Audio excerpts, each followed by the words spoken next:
Vamos a comenzar inmediatamente con la siguiente mesa, ya que veo que están los expositores ahí instalados.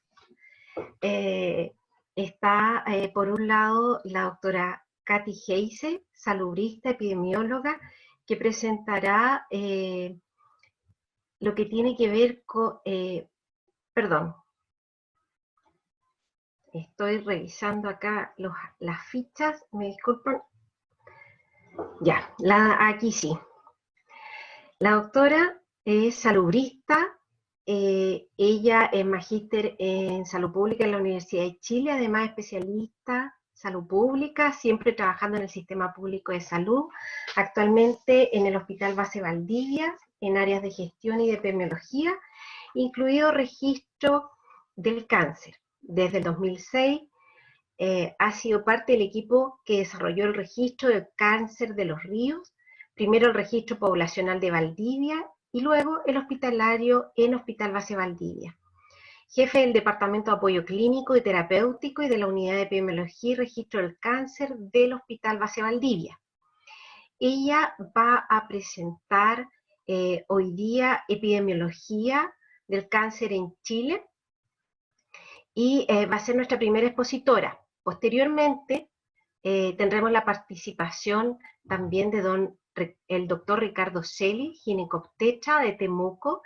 Él es médico cirujano en la Universidad de Chile, especialista en ginecobstetricia por la Universidad de la Frontera y tiene distintas formaciones en endoscopía ginecológica, diplomado en gestión de salud también, y una activa vida pública que comenzó en el año 2000 como director del Servicio de Salud Araucanía Sur y hoy se desempeña en la Cámara de Diputados de nuestro país. Y posteriormente también tendremos la participación de la doctora Paula Escobar. Ella es médico cirujano, ginecobstetra de la Universidad de Chile, mastóloga, profesor asistente de cirugía en la Universidad de Chile, past presidente de la Sociedad Chilena de Mastología y hoy día jefe del Departamento del Cáncer del Ministerio de Salud. Comenzaremos con la primera exposición. Yo les pido a los asistentes que sus preguntas las presenten en el chat, en donde nuestro colega Eduardo Pizarro nos estará ayudando con la sistematización de las preguntas al final de las 3 presentaciones. Entonces vamos a dar paso a la primera de ellas. Doctora Katy Heise, muchísimas gracias por estar hoy día con nosotros acompañándonos en este evento. Como decía Gina, me toca presentar cáncer en Chile y en las regiones.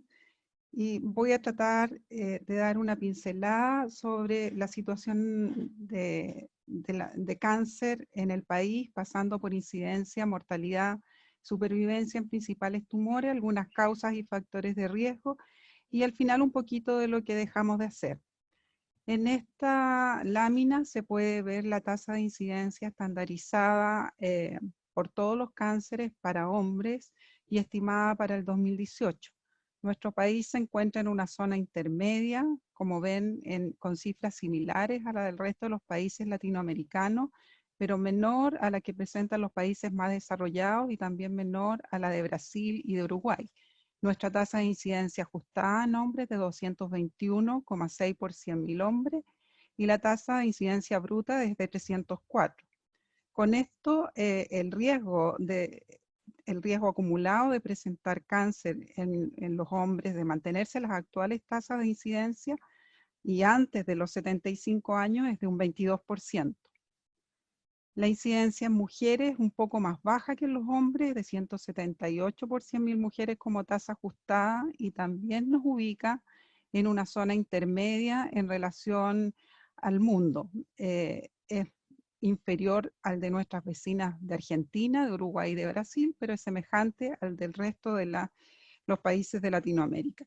Y nuestro riesgo de desarrollar un cáncer antes de los 75 años es de un 17,7%. Las estimaciones sobre el número de pacientes con cáncer en el futuro es siempre al aumento. Aquí en el mundo, para el 2018 se estimaban 17 millones y para el 2040, 27 millones de personas con cáncer. Para Chile los números son más discretos porque somos una población menor, pero desde 53.000 casos que podríamos haber tenido en el 2018, se espera que para el 2040 tengamos 94.800 casos. Sobre la incidencia, también comparada con tasas estandarizadas, comparándonos nosotros y la región de las Américas, que son nuestros vecinos, en este caso en hombres, los cánceres más frecuentes son próstata, estómago, colon, recto y pulmón, pero si consideramos la mortalidad, el orden varía un poco y es estómago, pulmón, próstata y colon. Tenemos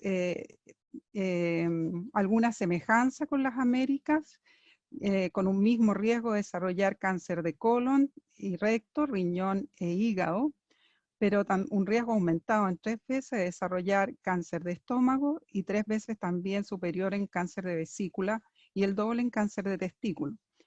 Pero es inferior en el resto de los cánceres, incluso en próstata, aunque este es el principal tumor para ambas regiones.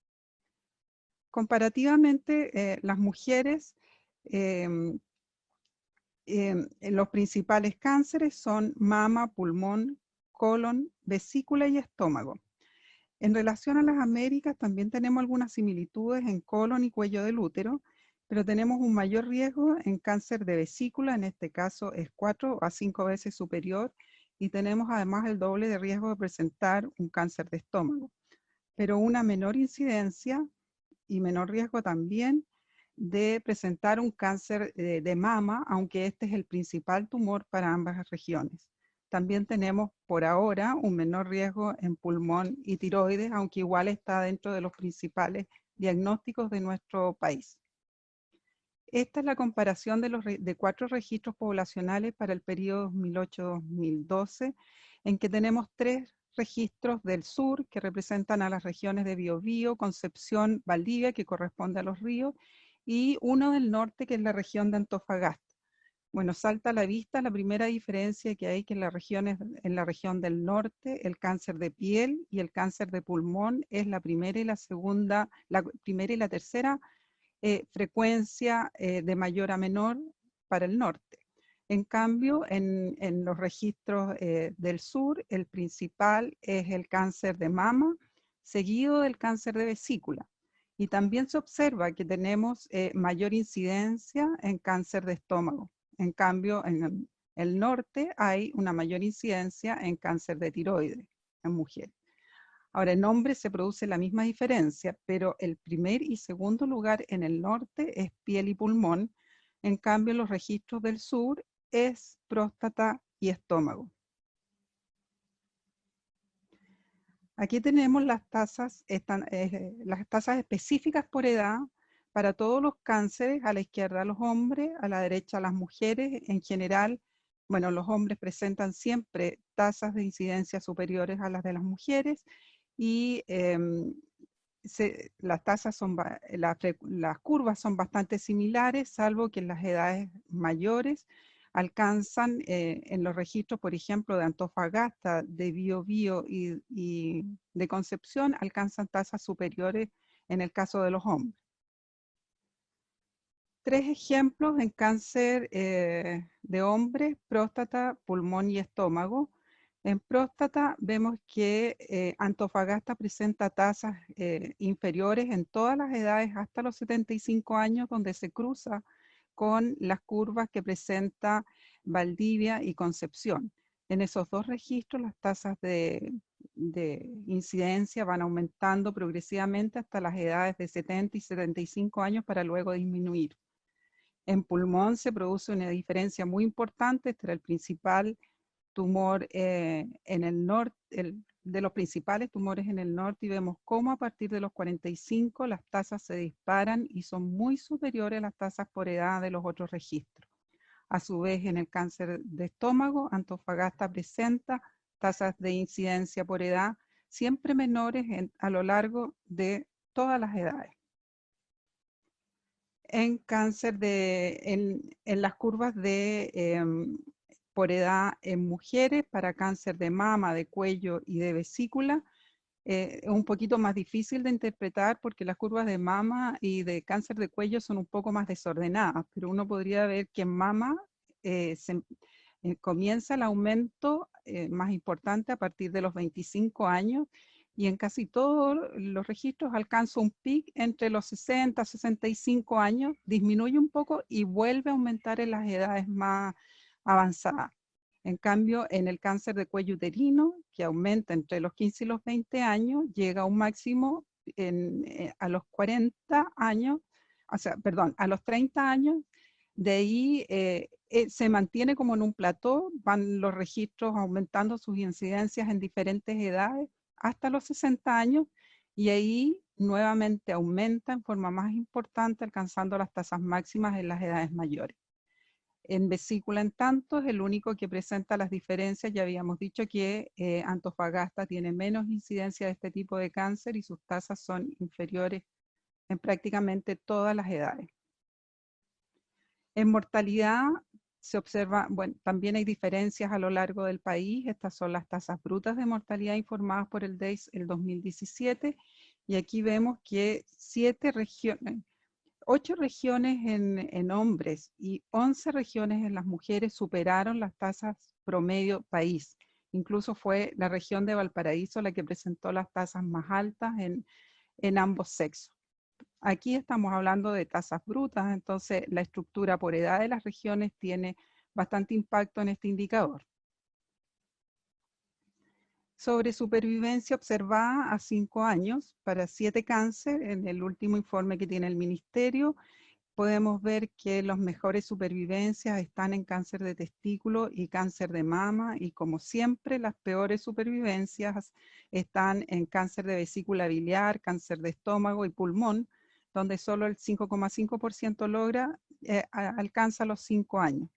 Vemos también aquí que las mejores, también pareciera haber una mejor supervivencia en el grupo de 15 a 29 años, aunque generalmente estos no son tantos pacientes, en casi todos los cánceres, excepto en el cáncer de mama, donde la mejor supervivencia es en edades entre los 30 y los 69 años y no en los grupos jóvenes.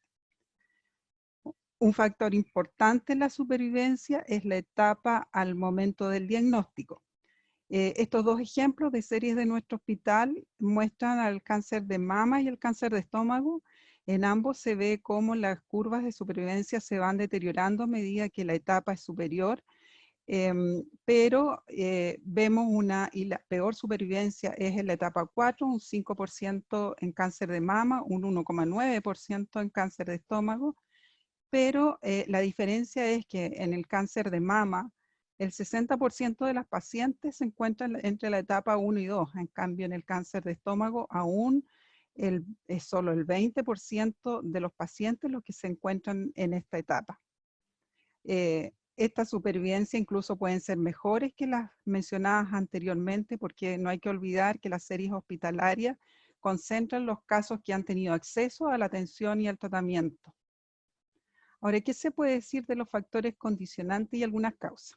Que son muchas causas, que un tumor tiene varios factores probables como causa, que algunos factores son causa de varios cánceres, así que yo me voy a referir a solo algunos de ellos por razones de tiempo, quizás los clásicos. Primero, la edad. Como vimos en las tasas específicas por edad, a mayor edad, mayor probabilidad de desarrollar un cáncer. Las proyecciones que hace el INE para nuestro país es al envejecimiento. Aquí vemos que las personas de 65 y más años, al 2040 sería el 21%. El índice de envejecimiento se duplicaría en relación a lo que tenemos ahora, y la edad mediana sería de 44 años. O sea, la mitad de las personas sería mayor a 44 años. Algunas de las regiones incluso ya se acercan a esta cifra. El tabaco, por su magnitud y ya con mucha evidencia de cómo afectan el cáncer, es uno de los más importantes. Hay buenas noticias en la encuesta nacional de salud, donde se ha evidenciado que hay una disminución en el consumo día de tabaco, pero se mantiene un consumo de vida elevado y que es más frecuente en hombres entre los 25 y los 64 años, en algunas regiones como la metropolitana, con grandes diferencias entre regiones, y en personas con más de 12 años de estudio. El consumo riesgoso de alcohol, que es un factor de riesgo o un causante no solo de patología oncológica, sino también de otros accidentes y otro tipo de enfermedades, también muestra una disminución, pero solo en hombres, entre las encuestas de salud de los años 2009, 2010 y 2016 2017. En mujeres aumenta un poco, lo cual hay que mirar cómo vendrá la siguiente encuesta nacional de salud. Y también tenemos un ligero aumento en aquellas personas que son más escolarizadas y las que son menos escolarizadas. Y estos dos grupos probablemente tampoco consumen el mismo tipo de alcohol y eso también tiene diferentes riesgos. El estado nutricional.